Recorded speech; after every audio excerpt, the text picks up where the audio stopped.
Komdis PSSI kita yang terhebat akhirnya turunkan denda pada 3 pemain Persib, yakni Putu Gede, Maklok, dan Siro Alves. Putu Gede dilarang tampil 4 kali dan didenda 75 juta.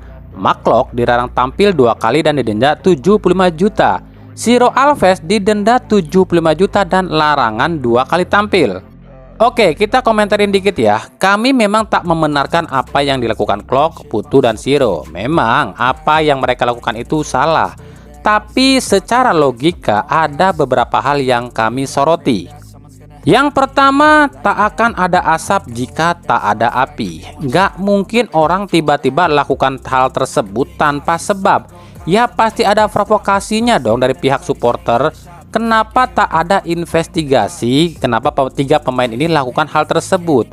Harusnya dicari tahu dulu penyebabnya. Oke lah, 3 pemain ini memang salah ya. Tapi yang bikin provokasi pun salah dong. Kenapa tak ada hukuman buat yang provokasi ini? Kita sama-sama tahulah siapa Siro Alves. Dia ini pemain yang paling sportif. Jarang dapat kartu kuning apalagi kartu merah. Kan nggak mungkin seorang Siro tiba-tiba lakukan hal tersebut kalau nggak ada penyebabnya. Yang kedua, dalam peraturan yang sudah dibuat oleh mereka sendiri nih, denda provokasi itu maksimal adalah 50 juta. Lalu kenapa kok jadi 75 juta ya? Ini dari mana unsurnya ya? Putu Gede, oke, dia dapat kartu merah, tapi ini kan kartu merah akumulasi 2 kartu kuning. Putu Gede harusnya itu cuma 1 kali larangan tampil, kecuali kartu merah langsung baru 2 kali larangan tampil. Lalu kok jadi 4 sih? Oke lah, yang 2 kali itu hukuman indisipliner. Lalu yang 1 lagi itu hukuman dari mana ya? Yang ketiga, dalam surat tersebut ada tulisan bisa banding. Nah, kita akan lihat nih apakah Persib akan banding pada PSSI atau cicing wae seperti yang udah-udah kayak kebo dicocok hidungnya. Pasti nanti ada yang komentar nih, ah giliran pemain Persib aja udah tahu salah dibelain mulu. Nah, saya kan udah bahas alasannya. Sekarang kalau saya tanya balik sama kalian, kira-kira nih kalau pemain klub kesayangan kalian mendapatkan hal yang serupa, apa tindakan kalian, apa reaksi kalian? Gitu juga enggak? Atau kalian justru ngebelain Komdis yang jelas-jelas selama ini selalu banyak bikin salah? Kalau kalian masih belain Komdis atau belain yang salah, ingat, kami nggak belain tindakan 3 pemain Persib itu loh ya. Kami sudah bilang 3 pemain Persib ini memang salah lakukan hal itu, tapi yang bikin penyebab itu pun harus dihukum. Dan kalau kalian belain yang salah, fix kalian harus diruqyah. Sebab hati kalian berarti sudah dibalikkan oleh setan. Jadi ya silakan saja kalian mau protes atau komentar pedas apapun pada kami. Tapi kami anggap protes kalian itu cuma adalah protesan dari setan. Yuk kita rekap ada sanksi apa saja sih selain 3 pemain Persib tadi. Yang pertama, Bernardo Tavares, pelatih PSM Makassar didenda teguran keras. Pelanggarannya adalah protes berlebihan saat lawan Bali United. Yang kedua, Persis Solo didenda 50 juta. Pelanggarannya adalah 5 kartu kuning dalam 1 laga saat melawan Persib Bandung. Yang ketiga, Arema FC didenda 50 juta. Pelanggarannya 5 kartu kuning dalam 1 laga saat lawan PSIS Semarang. Yang keempat, PSIS Semarang didenda 50 juta. Pelanggarannya adalah adanya petasan yang meledak di laga lawan Arema. Padahal cuma 1 loh petasannya. Ini dendanya langsung 50 juta loh. Lebih sadis sekarang. Yang keenam, Rans Nusantara FC didenda 50 juta. Pelanggarannya adalah adanya tamu VIP yang masuk ke ruang ganti dan tak terdaftar, yakni Raffi Ahmad dan anak buahnya. Yang ketujuh, Charlie Demurga, bek Barito Putra, didenda 10 juta dan larangan 3 kali tampil. Pelanggarannya adalah menendang pemain lawan dan luput dari hukuman wasit saat melawan Dewa United. Nah, ini aneh ya. Kalau kartu merah saja, kartu merah langsung, yaitu larangannya 2 kali larangan tampil loh. Kenapa pelanggaran seperti ini bisa 3 kali larangan tampil? Dan yang aneh lagi, kok wasit yang nggak ngasih kartu nggak dihukum? Enak amat ya PSSI. Giliran klub dan pemain cepet banget ngehukumnya, ngedendanya. Giliran wasit yang bobrok nggak dihukum. Yang kedelapan, Andri Tani Ardiasa dari Persija didenda 10 juta. Dan larangan tampil 1 kali. Pelanggarannya adalah menendang pemain lawan dan luput dari hukuman wasit di laga lawan Borneo FC. Nah, beda kan? Charlie 3 kali larangan tampil loh. Giliran Andita nih 1 kali larangan tampil. Entahlah. Bola mumet aku nek ndelok koyo ngene iki. Katanya Komdis sudah diganti. Walah, podo ae, podo orang genah, cari duit doang. Oke, yang berikut ini pun kemungkinan akan jadi pro dan kontra nih di kalangan kalian ya, yang komentar ya. Kami akan sedikit mengomentari soal pidato Erick Thohir di Instagramnya yang dilakukan di sebuah acara futsal atau apalah gitulah.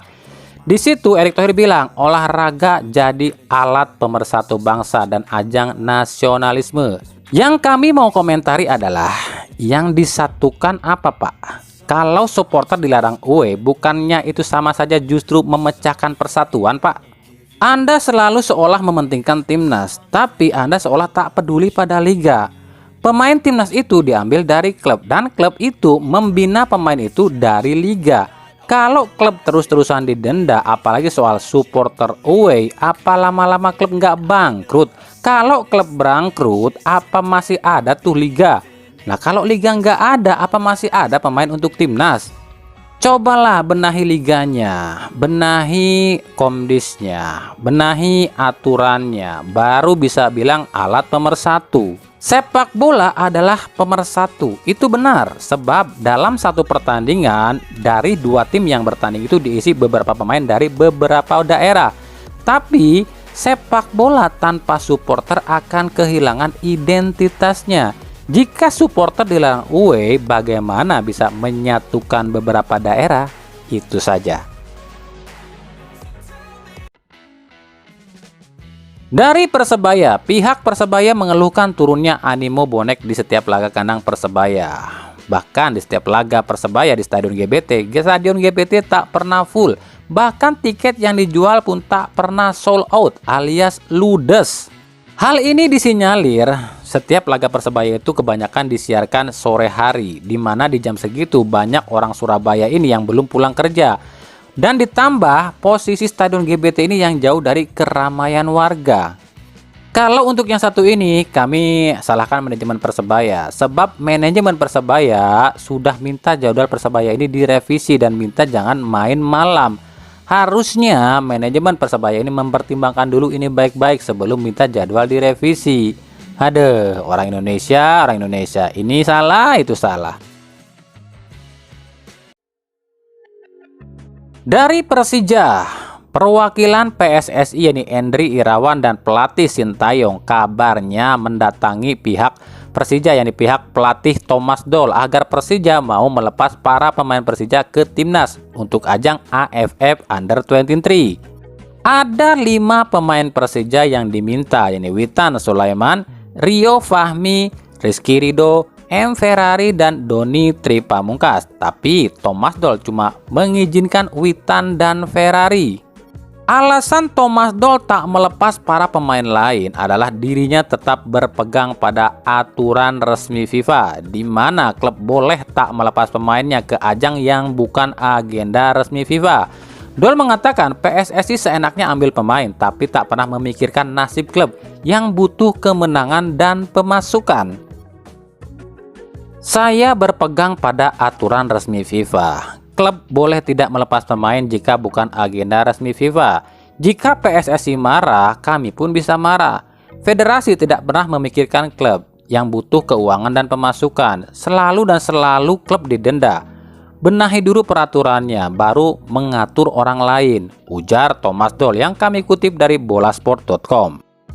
Benar kan apa yang kami bilang? Betul emang, membela timnas itu adalah kewajiban setiap warga negara. Tapi apakah federasi ngasih imbalan pada klub? Kalau klub kalah lantaran pemainnya ompong, apakah PSSI mau menutupi kerugian klub? Sementara jangankan menutupi kerugian klub, yang ada klub didenda terus. Apalagi soal supporter away, ya klub pun pasti jengah lah. Harusnya tuh PSSI mikir gini nih, oh iya klub kita ini lagi susah, pemasukan minim, terus pemainnya kita ambil ke timnas. Ya udah deh, larangan supporter away dicabut dulu biar klub ini gak rugi terus. Kan gitu. Ini mah minta pemain hayu, denda pun hayu. Ya susah lah kalau gitu. Dari Arema Indonesia, berbanding terbalik dengan apa yang dilakukan oleh supporternya Arema IB, supporter Arema Indonesia yang notabene supporter asli Arema lakukan aksi solidaritas dan doa bersama saat ulang tahun Arema. Terlihat dalam video, para supporter Arema Indonesia membagi-bagikan bendera dan kartu ucapan doa agar sepak bola Indonesia lebih bersih dan sehat, serta doa untuk Indonesia dan khususnya untuk Arema Indonesia. Kalian pasti bingung kan, kok Arema Indonesia rayakan ulang tahun di hari yang sama dengan Arema FC? Ya iyalah, kan yang ulang tahun itu Arema. Ya inilah Arema yang sebenarnya. Dari dulu sebelum terbentuknya Arema FC, ya ginilah aslinya supporter Arema. Ramah, damai, tapi keras di tribun. Bandingkan dengan aksi supporter Arema FC yang justru pesta flare dan lakukan hujatan di hari ulang tahunnya. Cuma herannya kok petinggi federasi kita tutup mata ya. Padahal jelas-jelas yang membawa kebaikan yang mana, yang membawa keburukan yang mana. Kalau masalah seperti ini saja tak bisa dilihat oleh federasi, percuma keluar-keluar sepak bola maju dan bersih, omdo alias omong doang. Jujur, kami rindu dengan suasana supporter seperti ini. Rindu dengan birunya Kota Malang, bukan warna navy.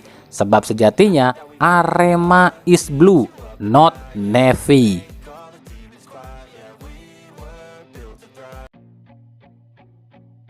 Masih ingat aksi bek Jerman Antonio Rudiger di ajang Piala Dunia 2022 lalu saat jumpa Jepang? Saat itu Rudiger lakukan lari seperti robot seolah mengejek pemain Jepang. Hasilnya Jerman ditekuk Jepang 2-1. Hal ini pun terjadi di liga kita di laga Bali United versus PSM Makassar. Yuran Fernandes bek asingnya PSM Makassar lakukan aksi serupa seperti apa yang dilakukan oleh Antonio Rudiger. Yuran Fernandes melakukannya pada Ilyas Pasojevic. Dia seolah-olah mengejek lari dari Ilyas Pasojevic. Dan hasilnya apa? PSM kena comeback dan kalah 3-2 dari Bali United. Pelajaran apa yang kita bisa ambil dari kejadian ini? Mengutip dari firman Allah Subhanahu wa taala dalam surat Luqman ayat 18 yang berbunyi, yang artinya, dan janganlah kalian memalingkan wajah dari manusia karena sombong, dan janganlah berjalan di muka bumi dengan angkuh. Sungguh Allah tidak menyukai orang-orang sombong dan membanggakan diri. Jadi jelas ya, Allah itu nggak menyukai orang-orang sombong dan membanggakan diri, apalagi merendahkan orang lain. Maka hukumannya pun langsung Allah berikan. Yuran merasa bangga sebab merasa dirinya lebih tinggi dari Spaso dan dianggap salah satu bek terbaik di Liga 1. Tapi ya nggak gitu juga. Renan Alves kami anggap lebih tangguh loh dari Yuran, tapi nggak sombong kayak gitu juga. Aduh. Nah makanya kita itu jangan punya sifat sombong, apalagi takabur, apalagi merendahkan orang lain, apalagi menghujat orang lain dan lain sebagainya. Sebab jika ada kesombongan sedikit pun dalam jiwa manusia, mau itu sebesar biji zaro pun, yakinlah pintu surga akan tertutup. Nauzubillah. Maaf, saya bukan lagi ceramah loh ya, cuma mengingatkan saja sesama muslim.